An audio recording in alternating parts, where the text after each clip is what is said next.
반갑습니다. 우리 한 번 더 인사하실까요? 예수님의 이름으로 환영합니다. 예수님의 이름으로 사랑하고 축복합니다. 사랑하고 축복합니다. 네, 오늘 말씀은 요한복음 15장 전체인데 15장 5절 한 절만 우리 다 함께 보도록 하겠습니다. 시작. 나는 포도나무요 너희는 가지라. 그가 내 안에 내가 그 안에 거하면 사람이 열매를 많이 맺나니 나를 떠나서는 너희가 아무것도 할 수 없습니다. 아멘. 네, 오늘은 요한복음 15장에 등장하는 포도나무와 그 가지 비유를 통해서 예수님이 우리에게 주시고자 하는 이 세 가지 교훈에 대해서 함께 살펴보고, 나는 포도나무 너희는 가지라는 제목으로 은혜를 나누도록 하겠습니다. 먼저 다 함께 봅니다. 시작. 예수님만이 참 생명. 네, 이것이 첫 번째 교훈입니다. 이 사람들은 이 성공한 기업가, 또 유명 연예인, 큰 권력을 가진 정치인 등 소위 성공하고 가진 사람들을 좋아합니다. 그죠? 그리고 그들을 추종하기까지 합니다.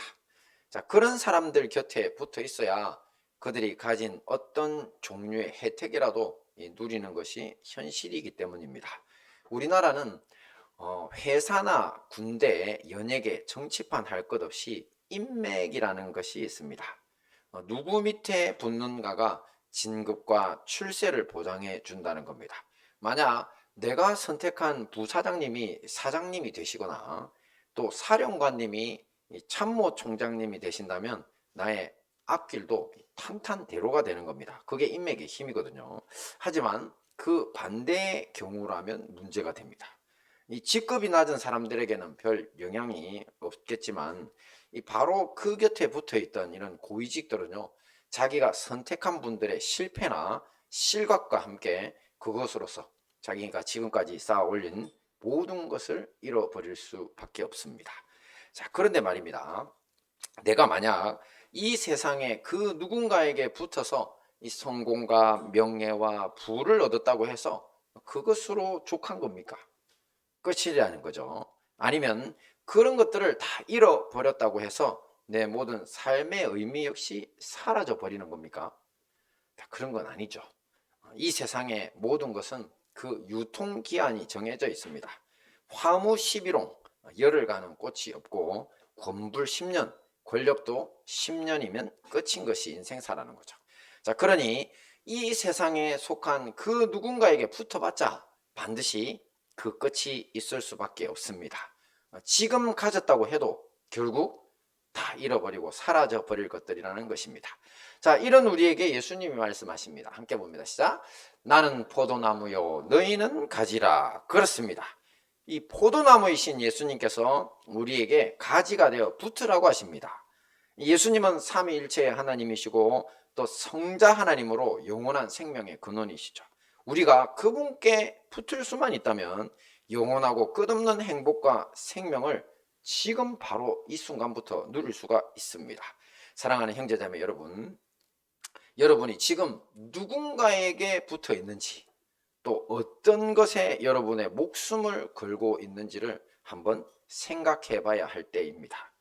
자, 깊이 생각하면 할수록 여러분이 그토록 갈망하고 있던 이 세상에 존재하던 것에는 진정한 생명이 없음을 발견하게 될 겁니다. 그러니 이 세상에 붙지 마시고 누구에게 붙으라고요? 그렇습니다. 하나님, 예수님, 오직 참 생명이신 예수님께만 붙기에 힘써야 할 것입니다. 자, 두 번째 교훈입니다. 포도나무와 그 가지 교훈. 시작. 가지가 잘리는 아픔. 네, 우리가 예수님께 붙어 있다고 하는 중요한 증거가 있는데요. 바로 오늘 본문 포도나무 비유에 의하면 포도나무 가지에 포도 열매가 맺히는 것입니다. 자, 이것은 비유므로 예수님 믿는 우리가 아름다운 삶의 열매를 맺고 사는 것을 말하는 건데요. 열매가 맺힌다는 건. 자, 우리의 아름다운 삶의 열매라는 게 뭡니까 도대체? 그것은 거룩한 삶, 또 믿음의 형제 자매들을 돌보는 헌신과 봉사의 삶, 또 영혼을 구원하는 전도의 삶 같은 것들이 있죠.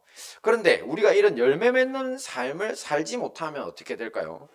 성경에 나와 있는 예수님의 조치는 이렇습니다. 함께 보겠습니다. 시작.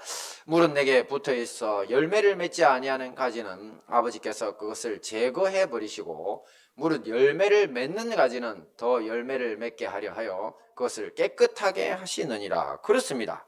이것은 포도원 농부의 가지치기를 비유로 말씀하신 것인데요. 가지치기에는 두 종류가 있는데요. 첫째, 열매 맺지 못하는 가지를 아예 잘라버리는 겁니다. 가지를 통째로 나무에서. 이 포도원을 운영하는 농부들은 한 해 농사를 지으며 포도나무 가지들을 잘 관찰해 둔다고 합니다. 그 해 농사 지을 때. 그러다가 그 해 열매를 맺지 못한 가지는 아예 포도나무에서 저렇게 잘라버립니다. 자, 그렇게 함으로써 이 열매 없는 가지가 다른 열매 맺는 가지에게 갈 영양분을 빼앗아가는 것을 막을 수 있기 때문이라고 하네요. 자, 우리가 보통 무늬만 그리스도인이라고 하면 악의 없이 그저 그냥 교회만 다니는 사람 정도로 생각하기 쉽습니다. 하지만 오늘 예수님의 포도나무와 그 가지 비유에 따르면 그 정도로 단순한 문제가 아니라는 겁니다. 이 교회 공동체 생활에 있어서 열매를 맺지 못한다는 것은 어떤 것일까요? 그냥 그대로 있는 것이 아니라 열매 맺는 가지들의 영양분을 빼앗아가는 행동을 일컫는 겁니다. 괜히 잘 되는 사람들 있으면 보기 싫어서 비방하고 다니고, 또 더 심하면 있지도 않은 유언 비어를 만들어서 참소하는 것이 대표적인 경우죠. 자, 이런 가지는 전체의 생명력에 해악이 되므로 주님이 하나님 나라에서 잘라버리신다고 하는 겁니다. 자, 이렇게 잘려나간 열매 맺지 못하는 큰 가지의 운명은 어떻습니까? 말씀 보겠습니다. 시작. 사람이 내 안에 가지 아니하면 가지처럼 밖에 버리고 말라지나니 사람들이 이것을 모아다가 불에 던져 사르느니라. 불에 던져 사릅니다. 그렇죠? 우리 인간의 최후 중에 제일 나쁜 게 뭡니까? 지옥불이죠. 지옥불. 그것을 말씀하시는 겁니다. 생명력을 잃은 가지의 체온은 영원히 불타는 비극적 종말이 기다리고 있다는 거죠. 그리고 가지치기 두 번째 모습입니다. 봅니다. 시작. 열매 맺는 가지, 장가지치기. 네, 가지치기의 두 번째 모습인데요. 바로 열매 맺는 가지지만 그 가지에 잔 가지를 잘라버리는 겁니다. 이제 큰 가지라고 해도요, 이 만약 장가지들이 많이 붙어 있게 되면 농축미가 떨어진답니다. 그래서 묽고 맛없는 포도가 열리게 되는데, 그래서 농부가 이 가지에 장가지가 너무 많네 이러면 그 계절에 맞춰서 장가지들을 잘라주는 게 필수 작업이라는데요. 자, 말씀 함께 봅니다. 시작. 열매를 맺는 가지는 더 열매를 맺게 하려 하여 그것을 깨끗하게 하시느니라. 그런데 오늘 재밌는 표현이 하나 나왔습니다. 예수님은 이 비유에서 열매 맺는 가지가 더 많은 열매를 맺게 하려고 깨끗하게 하는 작업이라는 표현을 했습니다. 깨끗하게. 자, 그래서 그냥 일반적인 장가지치기에서 해당하는 용어는 아닙니다. 저 깨끗하게 하는 작업이라는 것은 우리 인간을 정화시키는 작업이라는 건데요. 이거는 한 사람이 예수님을 믿어서 참된 그리스도인이 된다? 그것을 위해서 반드시 겪어야 되는 이 정화 작업의 아픔을 비유로 보여주시는 겁니다. 자, 우리가 그리스도인으로서 참된 그리스도인으로서의 모습, 열매 맺는 가지로서의 모양을 유지하기 위해 이제 장가지를 잘라버려야 된다. 사실은 이분을 교회에서 볼 때는 아무 문제가 없어요. 오, 훌륭한 분이시네. 근데 집에 가면 그냥 폭행자요, 핍박자요, 포행자로 변하시는 분들이 있어요. 그러니까 이분은 교회에서는 그래도 열매가 좀 보이는데 집에 가면은 그냥 다른 형태의 장가지를 많이 가진 거예요. 또 회사 가면 동료들하고 아예 못 어울리시는 분들도 있고, 또 그리고 그 삶이 참으로 불건전해서 교회에서만 훌륭하신 분들이 있어요. 자, 이것 자체가 이제 삶의 정화 작업이 필요한 분들이라는 거죠. 그래서 이 정화 작업이 뭐가 있을까 구체적으로 한번 살펴봤더니만, 이 습관으로 굳어져 있는 그런 이 비난하고 원망하는 그 못된 말버릇이 우리 속에 남아 있을 수 있거든요. 우리한테 그거 잘라내야 됩니다. 그리고 불건전한 대인관계가 다 건전하지 않은 분들이 많습니다. 뭐 예를 들어 도박 친구, 술 친구, 뭐 게임 중독, 아니면 또 함께 모였다고 하면 돈 이야기만 하시는 분들 있죠. 돈이 최고라는 이 세속적인 가치관, 또 건강을 해치는 식습관도 사실은 여러분이 가지치셔야 될 부분입니다. 꼭 식습관만 있는 게 아니라 건강을 해치는 것도 왜? 우리 몸은 하나님이 주신 이 의의 병기인데 이 의의 병기를 맨날 그냥 음식만 때려 넣는 이런 폭식한다 그러죠. 제가 이 말씀 준비하면서 제가 항상 회개합니다. 저는 폭식 스타일이에요. 많이 먹는 건 아니라 그러는데 저도 모르게 그냥 폭식을 막 해요. 배가 아플 때까지 먹는 그런 게 좀 있어요. 저 회개합니다. 그래서 이런 모든 장가지들이 주님께 영광 돌리는데 방해가 된다는 거죠. 악한 삶의 방식이라는 겁니다. 자, 이런 우리를 사랑하시는 하나님은 우리가 깨끗해질 수 있도록 이런 우리를 위해서 어떤 방식을 사용하신다고요? 가지치신다 했죠. 근데 그 가지가 사실은 시련이라고 하는 가지치기 방식이 허락될 수도 있습니다. 우리가 이 장가지를 해결하지 못하면 시련의 가위를 사용하신다는 거죠. 그래서 아예 열매에 맺지 못하는 가지가 되어서 통째로 버림받지 않도록 하시기 위해서 이 시련의 가위를 허락하실 수가 있다는 겁니다. 이럴 때 우리가 만약에 시련이 찾아오면 어떻게 해야 됩니까? 그때는 순종함으로 받아들이셔야 됩니다. 그렇게 해야지 순종으로 우리의 나쁜 것들을 잘라낼 수 있게 되면 그런 참된 그리스도인으로서의 생명력을 얻을 수 있기 때문입니다. 그리고 또 다른 하나의 가지를 치는 가위가 하나 있어요. 어떤 가위가 있을까요? 바로 회개 가위입니다. 예. 이것은 하나님이 시련의 가위로 자르시기 전에 자신이 먼저 뉘우치고 잘라버리는 삶을 살 수도 있다는 겁니다. 자, 이것이 제일 좋은 방법이죠. 그래서 우리 교회에서 제일 강조되고 있는 경건 활동 중에 하나가 회개하는 거예요. 회개. 왜? 혼나고 나서 고칠 필요가 뭐 있냐는 거죠. 안 그래요? 병나고 나서 건강해지려고 할 필요가 뭐 있습니까? 미리 하면 되지.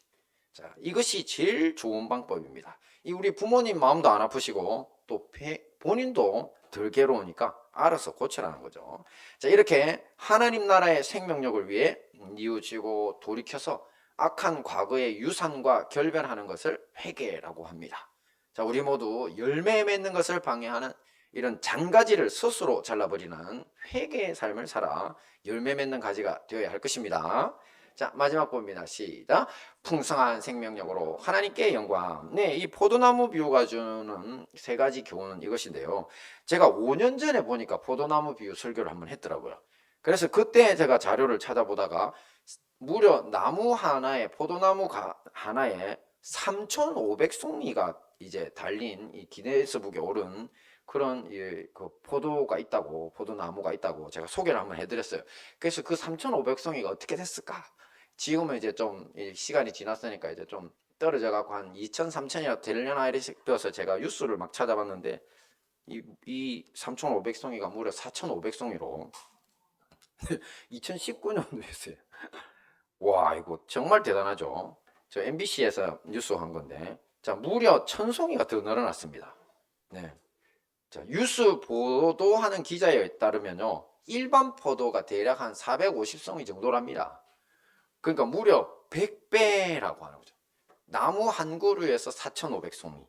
자, 이렇게 4,500송이 맺는 포도나무를 일군 주인공은 이 전북 고창군의 이 도덕현이라는 농부입니다. 자, 이분에게 포도 농사 배우겠다고 이런 신기한 포도나무를 직접 보겠다고 이 방문하는 사람들이 한 해에 3,000명이 넘는답니다. 네, 집에다 그냥 입장료 받아야 될 것 같아요. 그죠?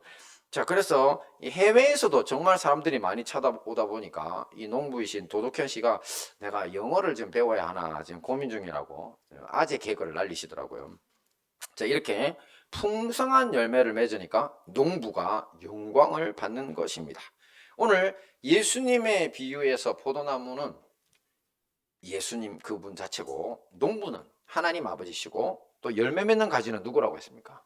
우리 그리스도인들이라고 했죠.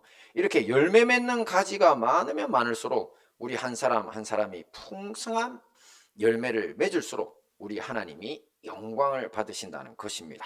하지만 이 반대 경우도 있겠죠. 이 농부는 온갖 수고를 다 했는데 포도나무에 열매가 없구나, 또 가지에 열매는 맺었지만 맛없고 형편없는 포도송이 뿐이라면 농부는 실망하죠. 그뿐만 아니라 이웃에게도 온갖 수모를 당하고 말 겁니다. 자, 오늘날 우리도 마찬가지입니다. 우리 그리스도인들이 잘못 살게 되면 교회가 욕을 먹게 되고요. 또 이것은 나아가서 우리 하나님의 거룩하신 이름에도 누를 끼치게 되는 것입니다. 그러므로 우리 모두 참된 그리스도인으로서 선행과 옳은 행실로 풍성한 열매를 맺어 아버지 하나님께 영광을 돌리기에 힘써야 할 것입니다. 말씀을 정리하겠습니다. 이 포도나무와 그 가지 비유에서 우리가 오늘 얻을 수 있는 세 가지 교훈. 첫째 뭐라 그랬죠? 예수님만이 참 생명. 그쵸? 우리가 그토록 갈망하던 이 세상의 명예나 성공이나 부는 한시적 유통기한이 있다 그랬죠. 참 생명이 없습니다. 오직 예수님께만 영원한 참 생명이 있다고 했고요. 두 번째 교훈은요, 가지가 잘리는 아픔. 그렇습니다.